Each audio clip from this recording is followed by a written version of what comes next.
আমরা এখন যে স্থানে এসে উপস্থিত হয়েছি এইটা হলো মদন মোহন মন্দির। এই যে মদন মোহন মন্দির, এই শুনো কথা শুনো, এটা হলো মদন মোহন মন্দির। এই যে টিলার নাম হলো দ্বাদশ আদিত্য, সুন্দর ধর মোবাইলটা, দ্বাদশ আদিত্য টিলা। আঙ্গুল ছড়াও, চতুর্দিকে ঘুরে ঘুরে দর্শন কর। দ্বাদশ আদিত্য টিলা নাম হয়েছে কেন? ওই কালীয় নাগ ওখানে দমন করলেন ভগবান। দমন করার পরে যখন জল থেকে উঠেছেন শরীর ঠান্ডা বরফের মতো হয়ে গেছে, তখন ভগবানের শরীরকে গরম করার জন্য, তাপ দেওয়ার জন্য তখন সূর্যদেবকে আহ্বান করলেন। একসঙ্গে 12 জন সূর্য এইখানে এসে উপস্থিত হলেন। 12 মাসের 12 জন সূর্য উঠে তাপ দিলেন, ভগবান শ্রীকৃষ্ণকে গরম করলেন। এই জন্য টিলার নাম হলো দ্বাদশ আদিত্য টিলা, বুঝেছেন? 12 জন সূর্য। এবার কি হয়েছে, অদ্বৈত প্রভু তীর্থ ভ্রমণ করতে করতে করতে করতে এসেছেন। ভগবান শ্রীকৃষ্ণ গেলে 5000 বছর আগে, 5500 বছর আগে। তারপরে আসলেন মহাপ্রভুর আমল। অদ্বৈত প্রভু তীর্থ ভ্রমণ করতে আসলেন। ওই টিলার নিচে একটা জায়গা আছে অদ্বৈত বন, ওখানে বসেছেন। তখন মদনমোহন স্বপ্নে দেখাচ্ছেন, মদনমোহন স্বপ্নে দেখাচ্ছেন। এই যে মদনমোহন, এই মদনমোহন ছিল কুবজার। এই তো কাছে আয় না, এই মদনমোহন ছিল কুবজার। কুবজাকে তো ভালো করে সবাই জানে। কুবজা এই মদনমোহনের সেবা পূজা করে কৃষ্ণকে স্বামী রূপে পেয়েছে। কুবজা মারা যাওয়ার পরে এই মদনমোহনের অনেকেই পূজা করেছেন। পূজা করতে করতে একবার কালা পাহাড়ের আন্দোলন হলো। কালা পাহাড়ের আন্দোলন যখন হলো, বৃন্দাবনের সমস্ত মূর্তি লুটপাট হবে। তারপরে ঔরঙ্গজেবের সময়ে আবার আক্রমণ হলো। তো সেই সময়ে ওই মূর্তিকে মাটির নিচে চাপা দিয়ে রেখে পূজারি চলে গেছিল কালা পাহাড়ে আন্দোলনের সময়। সেই থেকে ওই বিগ্রহ দুইটা মাটির নিচেই পড়ে আছেন। এইবার মহাপ্রভুর পার্শ্বদ মানে অদ্বৈত প্রভু, তিনি তীর্থ ভ্রমণ করতে আসছেন। অদ্বৈত প্রভুকে তখন বলছেন, আমি ওই টিলার উপরে মাটির নিচে আছি, রুদ্র বৃষ্টি গরম সহ্য করতেছি, আর তোমার প্রতীক্ষায় আছি, অপেক্ষায়। তুমি এসেছো, ব্রজবাসীদেরকে নিয়ে টিলার উপরে গিয়ে আমার মূর্তিটাকে এখান থেকে উদ্ধার করো, উদ্ধার করে সেবা পূজা প্রকাশ করো। সেই মূর্তি এনে সেবা পূজা প্রকাশ করা শুরু করলেন অদ্বৈত প্রভু। অদ্বৈত প্রভু সেবা পূজা প্রকাশ করে কিছুদিন পূজা করলেন, পরে মূর্তিকে রেখে তিনি চলে গেলেন 84টি পরিক্রমা করতে। যেই 84 পরিক্রমা করতে গিয়েছেন, বুঝেছেন, তখন আরেক দল মুসলমান আসলো মূর্তি ভাঙার জন্য, মন্দির ভাঙার জন্য। তখন পূজারি তো ভয়ে পালিয়েছে অদ্বৈত প্রভু তীর্থ ভ্রমণে। ভগবান কি করবেন, মদন মোহন থেকে মদন গোপাল হয়ে ঘুমিয়ে গেছেন ফুলের নিচে। মুসলমানরা এসে থেকে মন্দিরের মধ্যে ঠাকুর নেই, মন্দিরে চূড়া ভেঙে দাও। এই যে বম মেরে মন্দিরে চূড়া ভেঙে দিয়েছে, চূড়া ভেঙে দিয়ে চলে গেছে। অদ্বৈত প্রভু শুনতে পেলেন কি যে এইভাবে ঘটনা হয়েছে, আমাদের মূর্তি চুরি হয়ে গেছে, আমরা নিয়ে চলে গেছে। এইবার ওই অদ্বৈত প্রভু আসছেন, এসে যমুনার পারে দর্শন পেয়েছেন। দর্শন পাওয়ার পরে বললেন যে কেন এরকম ঘটনা হচ্ছে কি? তখন পূজারি বলছে মূর্তি নিয়ে চলে গেছে, আর কিছু করার নাই। অদ্বৈত প্রভু তখন অদ্বৈত বটে বসে বসে কান্না করছেন। ভগবান তো স্বপ্নে বললেন যে না না, আমি যাই নাই, আমি মদনমোহন থেকে মদন গোপাল হয়ে ফুলের নিচে বসে আছি, যাও দরজা খুললে আমার পাবে। দরজা খোলার পরে এই মদন গোপাল বিগ্রহ পেলেন, মদনমোহন থেকে মদন গোপাল বিগ্রহ পেলেন।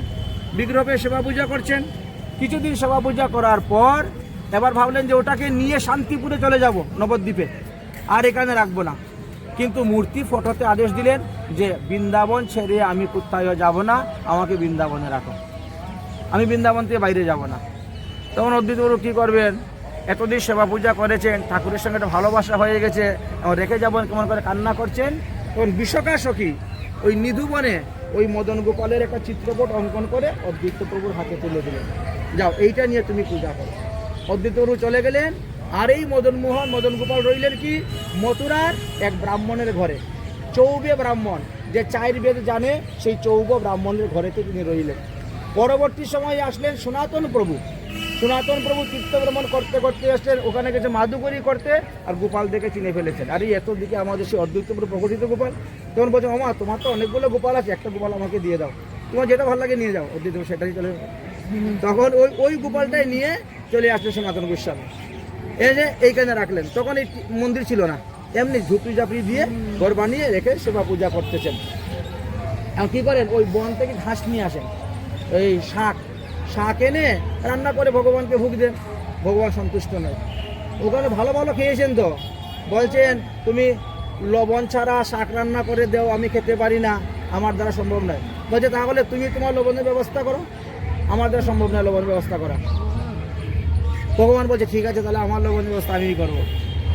কোনো ভোজন করতেছেন, এদিকে সামনে যমুনা দিয়ে একটা লবণ ভর্তি করে জাহাজ যাচ্ছে। আগে এই জাহাজ চলতো এখান থেকে দিল্লি আগ্রা ব্যবসা। লবণের জাহাজ যখন এখানে আসলো, বালুচরে আটকে গেল, লবণের জাহাজ আর যাচ্ছে না। বেচারা মাথায় বসে কাঁদতেছে, হায় হায়, সময় মতো গিয়ে দিল্লির মার্কেট ধরতে না পারলে তো লোকসান হয়ে যাবে, কান্না করতেছে। লোকজনকে জিজ্ঞাসা করতেছে, লোকে বলছে এই ওই বলছে যাও উপরে যাও, সাধু বাবা আছে, সাধু বাবা কৃপা করলে এমনি নৌকা চলে যাবে। তখন সাধু বাবার কাছে এসে কান্নাকাটি করতেছে, আমার নৌকা আটকে গেছে, আপনি একটু। আমি কেমন কী করবো, তোমার নৌকায় কী আছে? বুঝে লবণ ভর্তি আছে। ও ভগবান বুঝে নিয়েছে, বলে তাহলে ঠিক আছে। তখন বললেন যে 1 বস্তা লবণ এনে মন্দিরে দিয়ে দাও, দেখো তোমার নৌকা চালু হয়ে যাবে। এইরকম ঠাকুর। তারপরে লবণের বস্তা এনে দিল, নৌকা চালু হয়ে গেল। নৌকা চালু হয়ে গিয়ে 3 গুণ দামে লবণ বিক্রি হয়েছে, যে দামে বিক্রি হওয়ার কথা 3 গুণ দামে।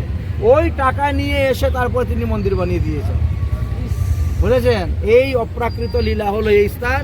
বলো মদন মোহন কি জয়, দ্বাদশ আদিত্য লীলা কি জয়, বৃন্দাবন পরিক্রমা কি জয়, জয় শ্রী রাধে শ্যাম। এই যে দেখতে পাচ্ছ দ্বাদশ লীলা, এই যে দেখেছ, এইটা হলো দ্বাদশ আদিত্য লীলা। 12 জন সূর্য একসঙ্গে এখানে এসে প্রকট হয়েছিলেন। সূর্য দেবায় নমঃ। হ্যাঁ, এই হলো দ্বাদশ আদিত্য টিলা। আর এই দেখো এখন মন্দিরের চূড়া বানানোর জন্য কাজ চলতেছে, দেখতে পাচ্ছ? আসো, সনাতন গোস্বামী যেখানে বসে ভজন করতে সেটা দেখাচ্ছি। ওই দেখো, ওই দেখো যমুনা দেখা যাচ্ছে, দেখেছ যমুনা? ওই দেখো যমুনা।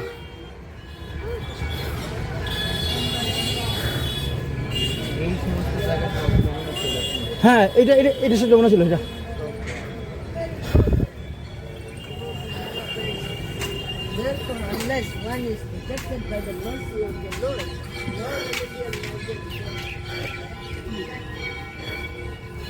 এই স্থানে বসে ভজন করতে সনাতন গোস্বামী। যাও প্রণাম করো। এই স্থানে বসে সনাতন গোস্বামী পাদ ভজন করতেন।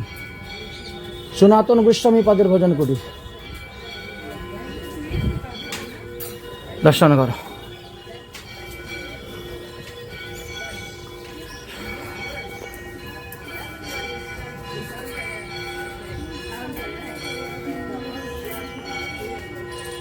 এই দেখো যমুনা দেখা যাচ্ছে, দেখছো যমুনা নদী? আয়, এদিকে আসো, এদিকে আসো, এদিকে আসো।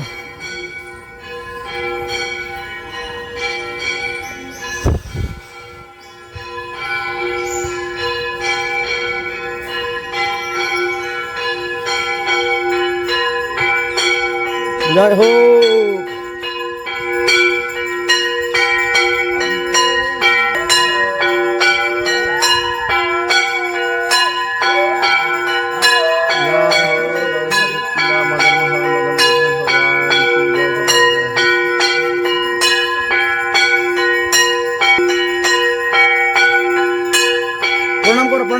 প্রণাম করো, চলো ঠাকুর দর্শন করে নাও।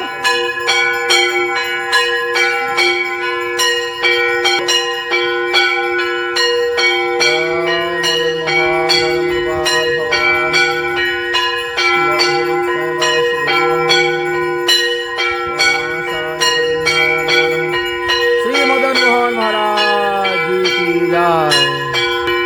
রাধে রাধে।